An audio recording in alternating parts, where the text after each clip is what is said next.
एक कार्यक्रम शुरू किया है जिसको हम HVAP कहते हैं। HVAP है हाई वैल्यू एग्रीकल्चर प्रोड्यूस। ठीक है। HVAP का फुल फॉर्म होता है high value agriculture produce. Now high value agricultural produce में गवर्नमेंट ने कुछ एरियाज को मार्क किया है जहां से ऐसे एग्रीकल्चर प्रोड्यूस को पैदा किया जाएगा जिनका मार्केट वैल्यू बहुत ज्यादा है। Let's take an example. Government ने कुछ सालों से प्रमोट किया करना शुरू किया है कीवी प्लांटेशन को। उत्तराखंड में गवर्नमेंट किसानों की आय को बढ़ाने के लिए कीवी प्लांटेशन को बढ़ावा दे रही है, जिसके तहत बागेश्वर हो गया, उत्तरकाशी आपका हो गया, इन जिलों में कीवी प्लांटेशन को बढ़ावा दिया जा रहा है। जो सेकंड जो आपका क्रॉप है HVAP के तहत, वो है मिलेट पॉपुलराइजेशन। मिलेट प्रोडक्शन को पॉपुलराइज करने का कोशिश किया जा रहा है।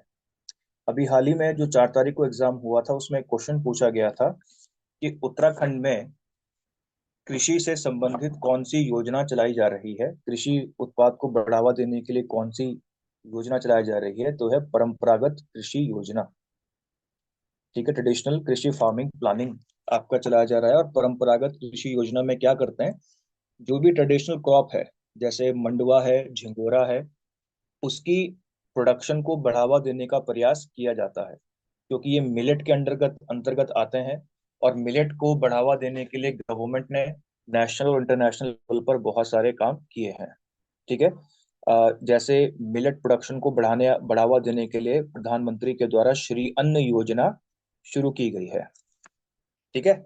श्री अन्न योजना शुरू की गई है और भारत की पहल पर ही सन 2023 को नेशनल मिलेट ईयर घोषित करवाया गया था UN में। सो मिलेट पॉपुलराइजेशन HVAP कार्यक्रम की दूसरी पहल है। ठीक है। और हाँ, श्री अन्न योजना के तहत 18 टाइप के मिलेट्स को नोटिफाई किया गया है, आइडेंटिफाई किया गया है, जो उत्तराखंड में उगते हैं, जिसमें सबसे प्रोमिनेंट है रागी मंडुवा। ठीक है।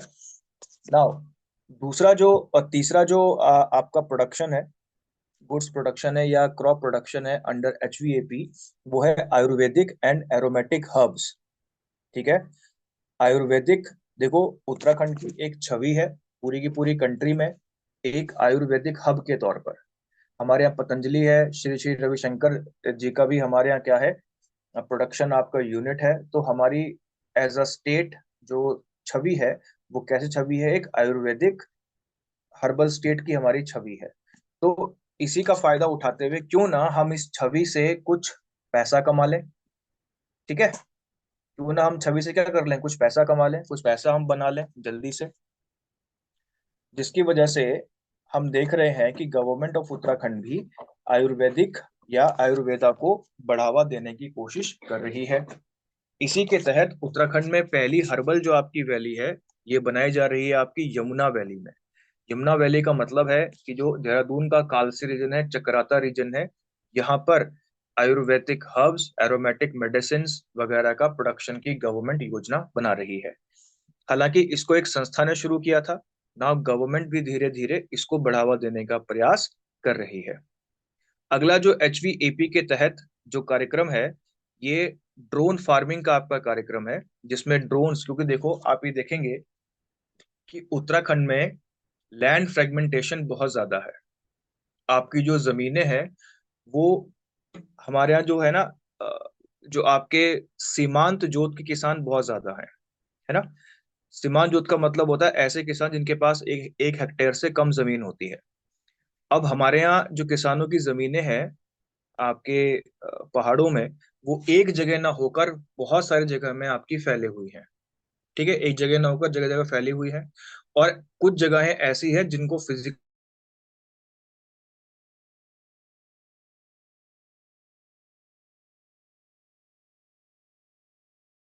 एक्सेस करना ही बड़ा मुश्किल काम होता है। ये नहीं कि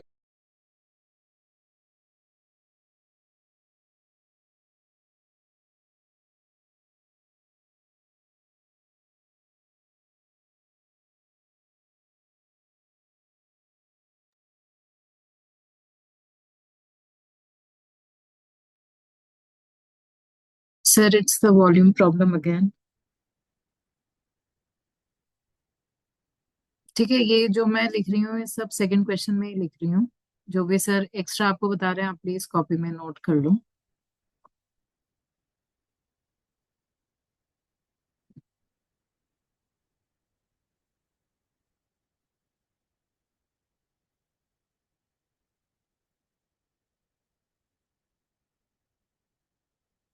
सर वॉल्यूम नहीं है।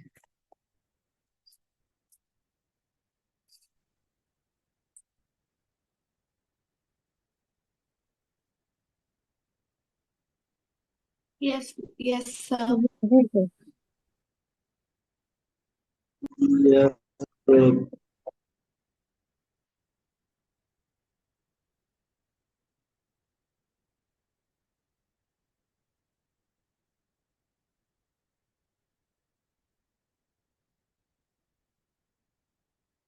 लिखा। इसमें पहला पहला एलिमेंट लिखो, कीवी, कीवी कल्टीवेशन। सर ये रिपीट कर दीजिए आप एक बार जो भी आप डिक्टेट कर रहे हैं, क्योंकि आवाज बीच में चली गई थी। हाई वैल्यू एग्रीकल्चर प्रोड्यूस, इतना लिखा सभी ने? Yes sir. ठीक है। हाई वैल्यू एग्रीकल्चर प्रोड्यूस के आपके पहला एलिमेंट है कीवी प्रोडक्शन, कीवी उत्पादन।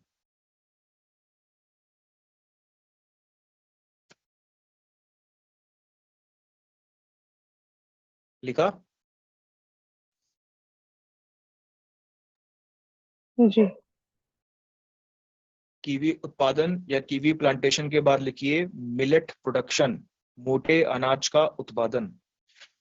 मिलेट प्रोडक्शन, जो सेकंड एलिमेंट है वो है मिलेट प्रोडक्शन, मोटे अनाज का उत्पादन।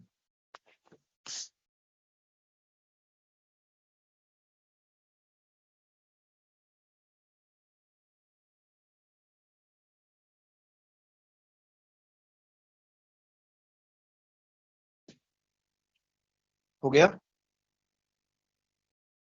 लिख लिया सभी ने? यस जी। यस नेक्स्ट लिखेंगे Ayurveda and aromatic medicine herbs. Ayurveda and aromatic medicine herbs. Ayurveda and aromatic medicine herbs, HERBS। Ayurveda और सुगंध चिकित्सा जड़ी बूटियां या पौधे।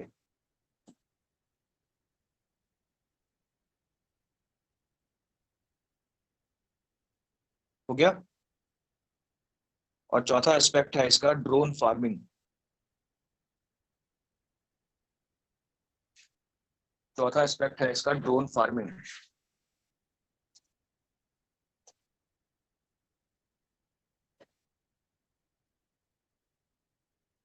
सर।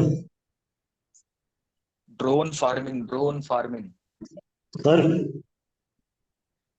यस हिमांशु। वो एक कोई महिला थी देहरादून की जो कीवी प्रोडक्शन के लिए फेमस है। मैं नाम भूल गया। जो जो महिला देहरादून में तो कीवी प्रोडक्शन होता ही नहीं है ना हिमांशु। नहीं नहीं, वो मतलब यहाँ की है, और वो लोग हाँ, उनकी एक टीम उसका नाम, चलती है। जो जो देहरादून की महिला किसी एग्रीकल्चर प्रोड्यूस के लिए फेमस है वो दिव्या रावत है। और हाँ, वो दिव्या मशरूम रावत। उत्पादन, वो मशरूम के अच्छा, लिए फेमस है। ठीक मशरूम ठीक लेडी सर। कहते हैं। ठीक है। Yes sir. चलिए, अगर आपने कीवी के बारे में और लिखना ही है, मुझे नहीं लगता वैसे आपको एग्जाम में आएगा अभी, बट कीवी प्रोडक्शन के लिए उत्तराखंड गवर्नमेंट ने एक योजना स्टार्ट की है। वो है मुख्यमंत्री कृषि विकास योजना। अगर आप लिखना चाहते हैं तो लिख लीजिए। कीवी प्रोडक्शन को बढ़ावा देने के लिए, स्पेसिफिकली कीवी के लिए, जो गवर्नमेंट ऑफ उत्तराखंड ने प्रोग्राम स्टार्ट किया है उसका नाम है मुख्यमंत्री कृषि विकास योजना। ये पर्टिकुलरली किसके लिए है? केवल कीवी प्लांटेशन के लिए है। Got it?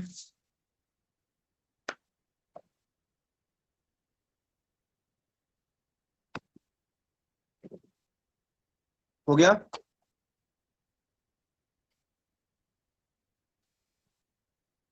Yes sir. जी जी सर। ऑलराइट, कंटिन्यू करते हैं। क्वेश्चन नंबर थर्ड देखते हैं। क्वेश्चन नंबर थर्ड है कि जो जीएसटी कलेक्शन है उसमें उत्तराखंड का कौन सा रैंक है पूरी कंट्री में? 13। ठीक है, यस 13th रैंक है। जीएसटी हर एक स्टेट से, जीएसटी एक इनडायरेक्ट टैक्स है जो गवर्नमेंट ऑफ इंडिया यानी कि सेंट्रल गवर्नमेंट के द्वारा लगाया जाता है, और उसको कलेक्ट जो है वो स्टेट गवर्नमेंट्स आपकी करती हैं। जीएसटी को 1 जुलाई 2017 से आपका लागू किया गया था, और उत्तराखंड भी जीएसटी को लागू करने वाले जो फर्स्ट आपके स्टेट्स हैं उनमें से एक है। सरकार के द्वारा अलग अलग स्टेट से टैक्स कलेक्ट आपका किया जाता है, और फिर उस टैक्स का जो कलेक्शन किया जाता है उसको जो हमारा फाइनेंस कमीशन है, वित्त आयोग है, वो केंद्र और राज्यों के बीच में उसको डिवाइड करता है। ठीक है, सो क्वेश्चन ये आता है कि जीएसटी संग्रहण में उत्तराखंड का देश में कौन सा स्थान है, इंडिया का कौन सा रैंक है उत्तराखंड का इंडिया में? सो उत्तराखंड का जो रैंक है वो है आपका 13th। ठीक है, अगर मैं नंबर 1 की बात करूं तो नंबर 1 पर आपका महाराष्ट्र है। ठीक है, अगर आप नंबर 1 भी जानना चाहते हैं तो फर्स्ट रैंक पर है आपका महाराष्ट्र। ठीक है, उत्तराखंड का कौन सा रैंक है आपका? 13th रैंक है। फर्स्ट नंबर पे आपका महाराष्ट्र है। ठीक है, नेक्स्ट क्वेश्चन देख लेते हैं। दिसंबर 2024 में who is appointed as the new chief justice of Uttarakhand? दिसंबर 2024 में उत्तराखंड उच्च न्यायालय के नए मुख्य न्यायाधीश के रूप में किसको नियुक्त किया गया है? तो इनका नाम है गुहा नाथन नरेंद्र। ठीक है, गुहा नाथन नरेंद्र 14th आपके चीफ जस्टिस हैं ये उत्तराखंड के, गुहा नाथन नरेंद्र। इन्होंने रिप्लेस किया है रितु बहारी को। ठीक है, इससे पहले उत्तराखंड जो हाई कोर्ट था उसकी जो चीफ जस्टिस थी वो रितु बहारी थी। ठीक है, इन्होंने रिप्लेस किया है रितु बहारी को। अब कौन बने हैं आपके? गुहा नाथन नरेंद्र बने हैं। आंध्र प्रदेश से आए हैं। जी हाँ, आंध्र प्रदेश से आए हैं ये। सर, एक क्वेश्चन आया था ना जी, कि total number of chief justice कितने हैं उत्तराखंड हाई कोर्ट में, 11 या 10? क्या? टोटल नंबर ऑफ मतलब जस्टिस हैं आपके 9+1। ओके, 9 नॉर्मल हो गए और 1 वो हो गए चीफ। Yes yes. अगला क्वेश्चन है, उत्तराखंड का पहला अंतरराष्ट्रीय प्रवासी उत्तराखंडी सम्मेलन कहाँ आयोजित होगा? होगा नहीं, हुआ है। और जो फर्स्ट जो पहला आपका अ, प्रवासी उत्तराखंडी जो आपका सम्मेलन है, प्रवासी उत्तराखंडी कॉन्फ्रेंस जो है उत्तराखंड में, ये देहरादून में हेल्ड हुआ है। ठीक है, देखो हम ये जानते हैं कि sources of income of Uttarakhand state are very limited, और ऐसे ये जनवरी में हुआ था, 12 जनवरी को, 12 जनवरी को हुआ था ये। ठीक है, हालांकि पहले डिसाइड किया गया था ये सितंबर 2024 में होगा, बट ये फाइनली कब आपका हुआ? 12 जनवरी को हुआ देहरादून में। अब ये सुनो जरा, इसके पीछे की वजह क्या है? इसके पीछे की वजह ये है कि उत्तराखंड एक मनी ऑर्डर इकोनॉमी हम इसको कहते हैं, क्योंकि उत्तराखंड में सारा का सारा पैसा बाहर से आता है। ठीक है, चाहे विदेश में काम करने वाले लोगों के रेमिटेंसेस के थ्रू आए, चाहे आपका आर्मी में जो काम करते हैं लोग उनके थ्रू आपका है, पर उत्तराखंड में पैसा बाहर से ही आता है। ठीक है, और उत्तराखंड के जो सोर्सेज ऑफ इनकम है वो लिमिटेड है। अब ऐसे उत्तराखंड के लोग जो विदेशों में आपका रहते हैं, वहां पर बस गए हैं, वहां की नागरिकता उनको मिल गई है, सिटीजनशिप उनको मिल गई है, उनको गवर्नमेंट जो है अट्रैक्ट करने की कोशिश कर रही है कि वो आए उत्तराखंड में इन्वेस्टमेंट करें। आप देखें, जो प्रवासी भारतीय सम्मेलन होता है जो 9 जनवरी को हर साल मनाया जाता है, उसमें भी यही कोशिश रहता है कि बाहर से जितने भी आपके इंडिया के लोग हैं या इंडियन ओरिजिन के लोग हैं वो इंडिया में आए और इन्वेस्टमेंट आपका करें। सो पहला इंटरनेशनल प्रवासी उत्तराखंडी कॉन्फ्रेंस कराने के पीछे भी मकसद ये है कि जो उत्तराखंड के लोग विदेशों में रहते हैं, एनआरआई ऑफ उत्तराखंड है, वो उत्तराखंड में क्या करें? आपका इन्वेस्टमेंट करें। तो इसके लिए पहला जो सम्मेलन हुआ वो कहाँ हुआ? 12 जनवरी को देहरादून में हुआ। ठीक है, इसके बाद ध्यान रखेंगे कि एक प्रवासी उत्तराखंडी कमेटी भी आपकी बनाई गई है। ठीक है, और हर साल सरकार ने इस कमेटी को 1 करोड़ रुपए का बजट प्लेज करने की भी घोषणा की है। अगर आपने बजट का डॉक्यूमेंट पढ़ लिया है तो उसमें आप देखेंगे कि उत्तराखंडी प्रवासी परिषद के लिए इस साल के बजट में भी गवर्नमेंट ने 1 करोड़ रुपए प्लेज किए हैं। ठीक है। सो उत्तराखंडी प्रवासी उत्तराखंडी जो आपका परिषद है, इस साल सरकार ने उसके लिए कितने रुपीस प्लेज किए हैं? 1 करोड़ रुपीस। ठीक है, क्लियर हो गया। अब 1 करोड़ लगाने से गवर्नमेंट की ये कोशिश है, आशा है कि वो ज्यादा से ज्यादा क्या करे, आपका पैसा कमा सके। इस 1 करोड़ के 100 करोड़ या 1000 करोड़ गवर्नमेंट कमाना चाहती है प्रवासी उत्तराखंडी लोगों से। Alright, moving on to next question. What is the rank of Uttarakhand in great backyard bird count? हर साल, सेकंड। यस, हर साल पूरे के पूरे आपके भारत में आपका बर्ड काउंट किया जाता है, और ये बर्ड काउंट किया जाता है बायोडाइवर्सिटी को चेक पे रखने के लिए। इस साल भी बैकयार्ड बर्ड काउंट आपका हुआ है। इसमें पहला स्थान वेस्ट बंगाल को मिला है, सेकंड स्थान मिला है आपके भारत को, उत्तराखंड को। उत्तराखंड में टोटल नंबर ऑफ जो बर्ड स्पीसीज पाई गई हैं वो 426 हैं। वैसे ये ज्यादा इन डेप्थ में हो जाएगा, इतना डेप्थ में क्वेश्चन नहीं आएगा। सिंपल क्वेश्चन आएगा कि भाई कि जो ग्रेट बैकयार्ड बर्ड काउंट हुआ है, इसमें उत्तराखंड को कौन सा रैंक मिला है? तो उत्तराखंड को सेकंड रैंक मिला है, और टोटल जो बर्ड स्पीशीज उत्तराखंड में पाई गई हैं उनका नंबर है 426। हाँ, जैसे हिमांशु ने बोला है कि उसको सारे पेपर देने हैं, तो भाई ग्रुप सी में ऐसा क्वेश्चन आ जाएगा कि कितनी पक्षी मिले हैं, तो उसके लिए लिख लेना Himanshu. Now moving on to next question. Next question, question हमारे एग्जाम में किताबें भी काफी सारी आती हैं, खासकर रिसेंटली कोई बुक पब्लिश हुई हो तो उसको एग्जाम में पूछ लेता है। जैसे रिसेंटली एक बुक पब्लिश हुई है जिसका टाइटल है Garhwal and the first world war. ठीक है, ठीक है, जो किताब है इसका नाम है Garhwal and the first world war. ये रिलीज हुई है और इसके राइटर हैं देवेश जोशी। ठीक है, इसके जो राइटर है वो कौन है आपके? देवेश जोशी हैं। देवेश जोशी के द्वारा ये बुक आपकी लिखी गई है। ठीक है, बस इसमें ज्यादा कुछ नहीं है। अगला क्वेश्चन है, to promote industrial development in Uttarakhand and industrial site will be set up in Khurpia farm. Where is Khurpia farm? जो खुरपिया फार्म है उसमें एक आपका इंडस्ट्रियल साइट को डेवलप करने की बात की जा रही है। आपसे पूछा गया है कि ये खुरपिया फार्म कहाँ है। तो ये खुरपिया फार्म है कहाँ पर? आपका उधम सिंह नगर में। ठीक है, ये क्वेश्चन मैंने एक दिन पहले भी हिमांशु के साथ डिस्कस किया था। खुरपिया में एक नया सिडकुल टाइप का एक रीजन खुलेगा। ये नया इंडस्ट्रियल कॉम्प्लेक्स यहाँ पे बनेगा, यहाँ पर बहुत सारी इंडस्ट्रीज को स्टैब्लिश आपका किया जाएगा उधम सिंह नगर में। एक और चीज ध्यान रखना, एक क्वेश्चन आपका आएगा कि नया एम्स उधम सिंह नगर में कहाँ बनाया जा रहा है। एम्स का एक और एम्स हम बना रहे हैं उधम सिंह नगर में, और उधम सिंह नगर में ये बनने वाला एम्स कहाँ बनेगा? खुरपिया फार्म में ही बनेगा।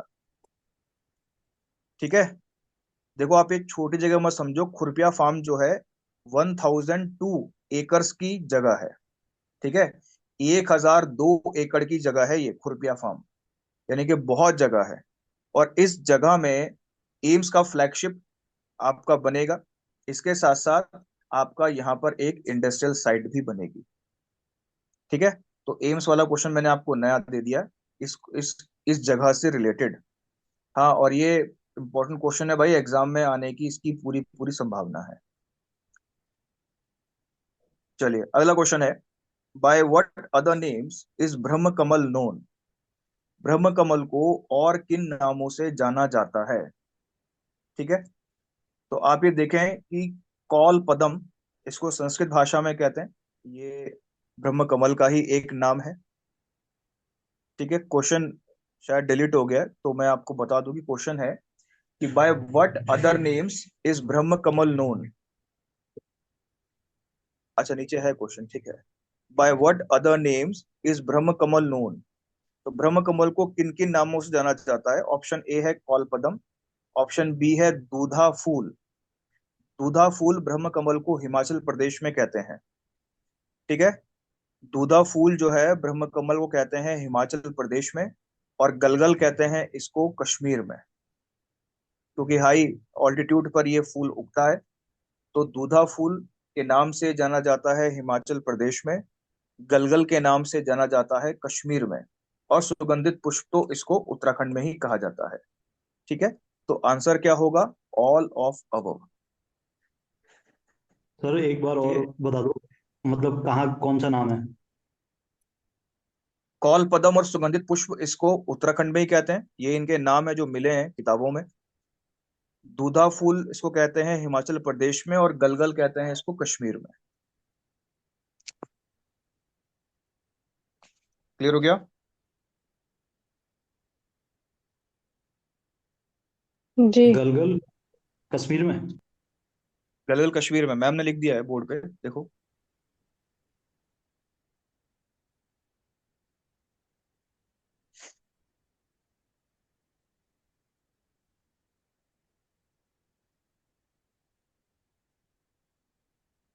हो गया?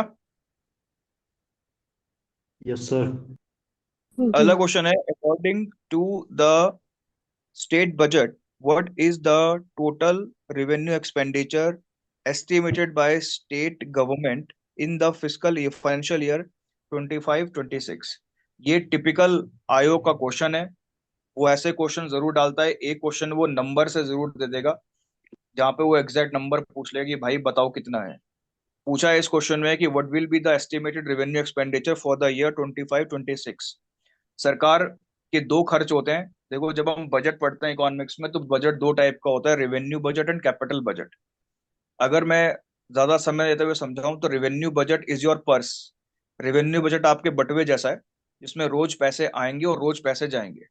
यानी कि आपको पैसा कमाने के लिए पैसा खर्च करना पड़ेगा।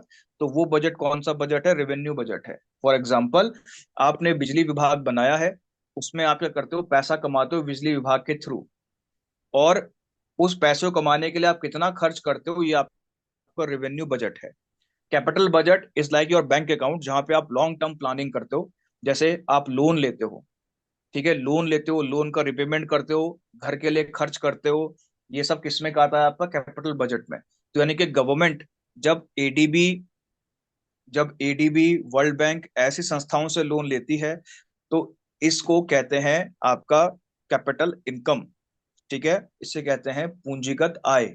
और जब गवर्नमेंट लोन का रिपेमेंट करती है, इंफ्रास्ट्रक्चर बिल्ड करने के लिए पैसा खर्च करती है, कोई नया एसेट एक्वायर करती है, तो उसको कहते हैं कैपिटल एक्सपेंडिचर। तो जो आपका पर्स है, जो आपका बटुआ है, वो रेवेन्यू है, जो आपका बैंक अकाउंट है वो कैपिटल बजट है। नाउ क्वेश्चन ये बोलता है कि की जो स्टेट है उसको कितना एस्टिमेटेड खर्च होने वाला है रेवेन्यू बजट का। तो जो रेवेन्यू बजट का जो एग्जैक्ट अमाउंट है, दैट इज अराउंड 59,000 करोड़। ठीक है, लेकिन मैंने यहाँ पर क्या लिखा है? अप्रोक्स लिखा है। तो अप्रोक्स में आंसर होगा about 60,000 crore. Option number C will be the right answer. मैं अब दोबारा रिपीट कर रहा हूँ, ये टिपिकल यूके पीसीएस का क्वेश्चन है। वो एक आधा क्वेश्चन ऐसा देगा ही देगा। या तो आपसे रेवेन्यू बजट से पूछ लेगा, या आप पूछ लेंगे बताओ भाई कैपिटल एक्सपेंडिचर कितना होने वाला है इस बार, इनकम कितना होने वाला है, रेवेन्यू रिसिप्ट कितनी है, कितनी जनरेट होगी इस बार स्टेट में। इस तरह से आपसे क्वेश्चन वो पूछ सकता है। ठीक है, एक क्वेश्चन वो देगा ही देगा न्यूमेरिक्स पर। ठीक है, सो आपको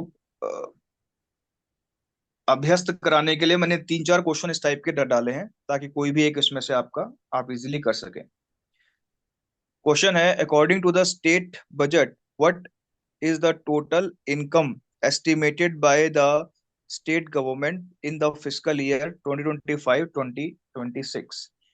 So, जो भी गवर्नमेंट का आपका बजट बनाया है, उसने उसमें कितना इनकम होने का एस्टिमेशन लगाया है? तो it is around 99,000, 99 point some thousand. So मैंने यहाँ पर आपको लिखा है कि about 1 lakh crore rupees. Budget का जो हमारा साइज है वो भी इतना ही है, 1 लाख समथिंग करोड़ रुपीज। ठीक है, और इसमें जो हमारा इनकम होगा वो भी इतना ही है। यानी कि जो estimated income for the state government in the financial year 2025-26, वो कितना एस्टिमेटेड है? 1 लाख करोड़ रुपीज एस्टिमेटेड है। ठीक है, moving on to next question sir. अगला, यस हिमांशु। इनकम एस्टिमेटेड और टोटल बजट डिफरेंट है? यस, टोटल बजट डिफरेंट होता है, क्योंकि आप कह सकते हो कि ये लगभग लगभग सेम है। बट जैसे जो ब्याज अदायगी होती है, इनकम अकर्ड बाय इंटरेस्ट आपका होता है उसको रेवेन्यू और कैपिटल में ऐड नहीं करते। ये इकोनॉमिक्स टर्म है हिमांशु, जब इकोनॉमिक्स आप पढ़ोगे तो आपको समझ में आ जाएगा, बट अभी मैं इतना समझता हूँ कि यस दे आर डिफरेंट, उनमें कुछ अंतर रहता ही रहता है। ठीक है, अगला क्वेश्चन है। अगला क्वेश्चन है, according to the state budget what is the total capital expenditure estimated. अब वो पूछा है कि बताओ टोटल एक्सपेंडिचर कितना होगा, कैपिटल एक्सपेंडिचर कितना होगा। सो ये अराउंड 41,000.99 समथिंग है। तो इसका आंसर होगा आपका सी, लगभग 42,000 करोड़ रुपए। ठीक है, अराउंड 42,000 करोड़ रुपीस क्या है हमारा कैपिटल एक्सपेंडिचर होने वाला है 2025-26 में। ठीक है, अगला क्वेश्चन है, 38th नेशनल गेम्स का थीम सॉन्ग क्या है। आपसे पूछा गया है कि 38 नेशनल जो आपके गेम्स आपके हुए थे, ठीक है, उसका थीम सॉन्ग क्या है। पहली बात तो ये कि 38th नेशनल गेम जो थे वो 20th जनवरी से लेकर 14th फरवरी तक हुए थे उत्तराखंड में।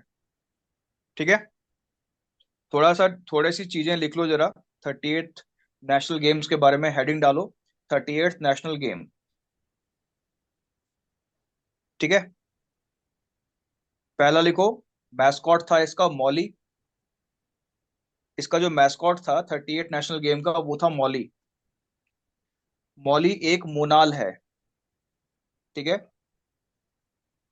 मोनाल एक पक्षी होता है जो उत्तराखंड, हिमाचल और नेपाल के हिली रीजन्स में आपका मिलता है। ठीक है, इसको पहाड़ी बटेर भी कहते हैं।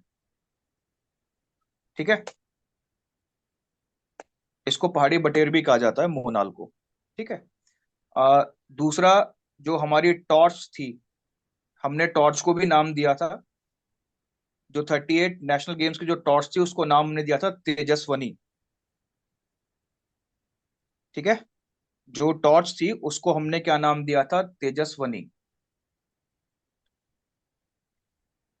टॉर्च को हमने नाम दिया था तेजस्वनी, जिससे 38 गेम्स की लाइट को आपका इनलाइट किया गया था, उस टॉर्च का नाम था तेजस्वनी। इसके साथ साथ 28 जनवरी से लेकर 14th फेब तक पूरे स्टेट के 11 जगहों पर ये ऑर्गेनाइज हुए हैं। ठीक है, टोटल 11 प्लेसेस में इनको ऑर्गेनाइज किया गया है। ठीक है, सर कहीं पर 12 लिखा है। हाँ कहीं पर 12 लिखा है हिमांशु, वो गलत है, 11 है सही आंसर। ठीक है, जो ऑफिशियल डॉक्यूमेंट है उसमें 11 लिखा है।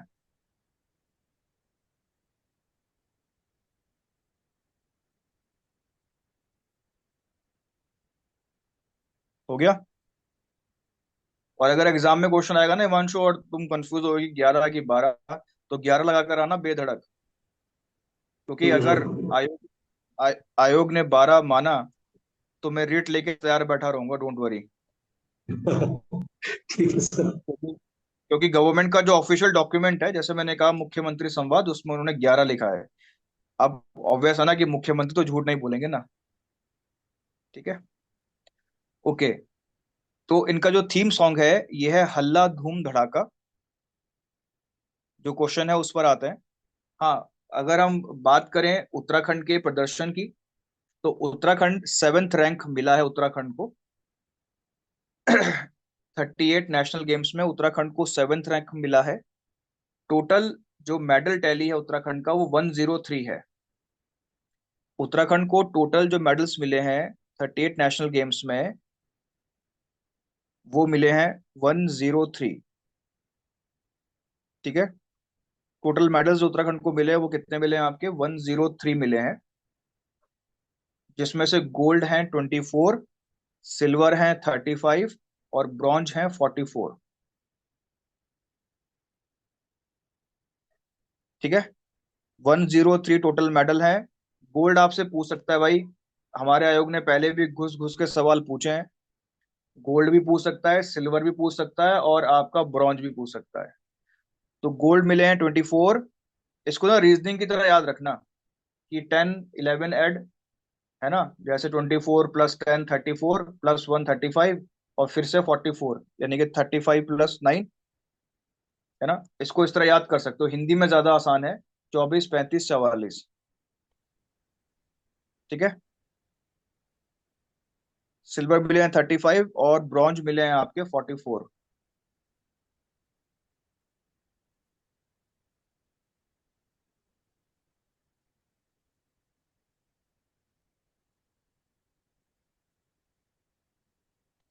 हो गया।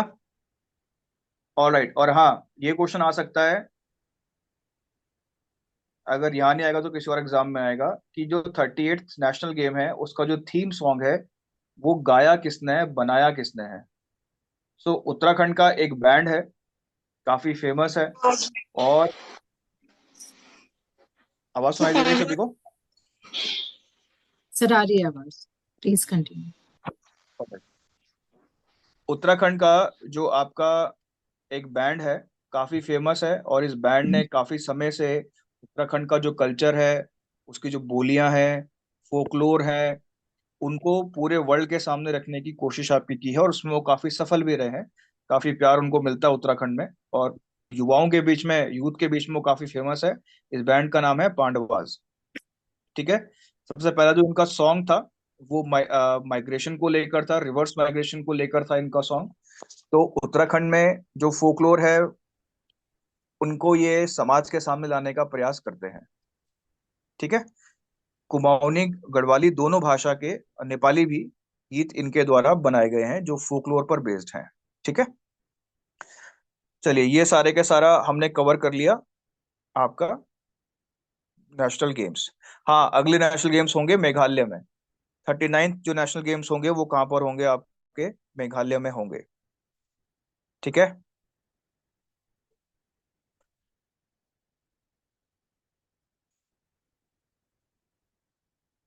चलिए। और हाँ, एक और चीज, फर्स्ट रैंक है सर्विसेज का। सेना ने पहला रैंक लिया है इस बारी। अगला क्वेश्चन है, सोनप्रयाग से केदारनाथ रोपवे परियोजना की लंबाई कितनी है? देखो, दो रीजन ऐसे हैं उत्तराखंड के जहां पर हमें टाइम टू टाइम, जहाँ पे थोड़ी सी यात्रा आपका मुश्किल रहती है। सो हाल ही में सेंट्रल गवर्नमेंट ने उत्तराखंड की दो रोपवे जो प्रोजेक्ट्स हैं उनको मंजूरी दी है। तो पहला जो रोपवे प्रोजेक्ट है वो सोनप्रयाग से केदारनाथ है। सोनप्रयाग से केदारनाथ जो रोपवे है, ये इसका जो टोटल लेंथ है ये 12.9 किलोमीटर्स है। केदारनाथ की चढ़ाई चढ़ना थोड़ा सा मुश्किल रहता है, तो वहां पे सरकार क्या बना रही है, एक रोपवे बना रही है। तो आप जो कार्ट है उसमें बैठो सोनप्रयाग से, और सीधा केदारनाथ के पास कार्ट से नीचे उतर जाओ। ठीक है। डोले में बैठो और सीधा नीचे उतर जाओ। क्लियर हो गया? तो कितना लेंथ है? दो रोपवे बना रही है। एक बना रही है आपका कहाँ पर? हेमकुंड से गोविंद घाट तक, उसका लेंथ है 12.4 किलोमीटर्स। ठीक है। इसको इस तरह याद रखना, अगर तुम ना भूल जाओ ना इसको कि कौन सा लंबा है कौन सा छोटा है, तो ध्यान रखना जो ज्यादा ऊंचाई पर है वो ज्यादा लंबा है। केदारनाथ जो आपका तीर्थ है वो सबसे लंबा, सबसे ज्यादा ऊंचाई पर स्थित आपका तीर्थ है उत्तराखंड में, चारों तीर्थों में। ठीक है। जो चार पिलग्रिम है इंपॉर्टेंट, केदारनाथ, गंगोत्री, यमुनोत्री, बद्रीनाथ, उसमें सबसे ज्यादा ऊंचाई पर कौन सा है आपका? केदारनाथ। जो सबसे ज्यादा ऊंचाई पर है वही सबसे लंबा होगा। ठीक है। दो रोपवे को मंजूरी मिली है उत्तराखंड में। कौन कौन सा? एक है केदारनाथ सोनप्रयाग रोपवे जिसका लेंथ है 12.9। दूसरा है हेमकुंड से गोविंद घाट, और इसका है 12.4। ध्यान रखेंगे। तो लंबा कौन सा है आपका? केदारनाथ वाला लंबा है। ठीक है। अगला बड़ा इंटरेस्टिंग क्वेश्चन है, क्वेश्चन नंबर 15 पे हम लोग पहुंचे हैं। क्वेश्चन है, under the new land law how much land can outsider take for residential in the areas other than municipal areas? देखो, हाल ही में उत्तराखंड ने भू कानून पास किया है। भू कानून से दो जिलों को बाहर रखा गया है, आपका हरिद्वार और उधम सिंह नगर। इसमें कोई भी बाहरी व्यक्ति आगे कृषि योग्य भूमि या आवासीय भूमि को खरीद सकता है, लेकिन बाकी के जो 11 जिले हैं उसमें केवल आपको रेजिडेंशियल रीजन ही, आपका रेजिडेंशियल भूमि ही आपको मिलेगी, अपने रहने के लिए ही जमीन आपको मिलेगी, और ऐसी जमीन आपको म्युनिसिपल एरिया से बाहर ही मिलेगी। आप म्युनिसिपल एरियाज में जमीन नहीं खरीद सकते। इसका बहुत बड़ा कारण क्या है? आप देहरादून में देखें तो बड़ी मात्रा में बाहर के लोगों ने जो आपका लैंड है वो बाई की है। शहरों में, मार्केट्स में लैंड आपकी बाई की है, जिसकी वजह से आप ये देखें, जो जो इनकम जनरेट उत्तराखंड के मार्केट से होती है वो बाहर चली जाती है, क्योंकि ऑब्वियसली जो आदमी बाहर से आया है उसका परिवार किसी और स्टेट में है, बट वो इनकम कहाँ जनरेट कर रहा है? उत्तराखंड में। तो जितने भी आपके कॉमर्शियल सेंटर्स हैं वहां पर, वो म्युनिसिपल रीजन में आपके आते हैं, जहां पर दुकानें होंगी, बाजार आपका होगा। अब ये लैंड केवल किसको, कौन बाय कर सकता है? उत्तराखंड का नेटिव भी बाय कर सकता है, अगर उसके पास इतना पैसा है। पहले लैंड कोई भी बाय कर सकता था, ठीक है, कोई भी शॉप है, वो मान लीजिए कोई आपका व्यक्ति आता है गुजरात से, यूपी से, हरियाणा से। जैसे हमारे यहाँ काफी सारे लोग आते हैं यूपी हरियाणा से, जो यहाँ पे लैंड बाय करके यहाँ पर आपका रहने लगे हैं अब। तो हम देखते हैं कि क्योंकि ऑब्वियसली बाहर से आने वाले लोगों के पास पैसा ज्यादा है, उत्तराखंड में इतना इनकम जनरेट नहीं होता है, अब वो यहाँ पर पैसा लगा रहे हैं, इनकम जनरेट कर रहे हैं, और उस इनकम को आपका ट्रांसफर कर रहे हैं अपने नेटिव स्टेट में जहां से वो आए हैं। तो ऐसा इनकम जो जनरेट हो उत्तराखंड में, वो उत्तराखंड के लोगों को ही मिलना चाहिए। इसलिए ये डिसाइड किया गया है कि 11 स्टेट्स में और कोई बाहरी व्यक्ति तो जमीन खरीदेगा ही नहीं। अगर कोई खरीदता भी है तो उसको म्युनिसिपल एरिया से बाहर सिर्फ घर बनाने के लिए 250 स्क्वायर मीटर का क्या मिलेगा? लैंड मिलेगा, जहां पर वो अपना घर बनाकर रह सकता है। ठीक है, तो इसका आंसर क्या है? 250 स्क्वायर किलोमीटर। हाँ, उत्तराखंड ने भू कानून पास किया है 19 फेब को, 19 फरवरी को हमारे यहाँ भू कानून पास हुआ है, जिसके तहत ये प्रोविजन गवर्नमेंट के द्वारा आपके किए गए हैं। ठीक है, अगला क्वेश्चन है, ये बड़ा अच्छा क्वेश्चन है, और मैं इसको काफी लंबे समय से देख रहा हूँ, और इसके लिए मैंने पूरा बजट सुना, क्योंकि उत्तराखंड में जो रेलवे है उसका डेवलपमेंट काफी जोर शोर से हो रहा है हमारे यहाँ। Sorry to आप ये सोचो जरा कि, yes, so 1 minute, less than 1 minute is left, so we can take it in the next session, this question. Yes ma'am, sure, please send me the link please. हाँ जी, I'll send you the link.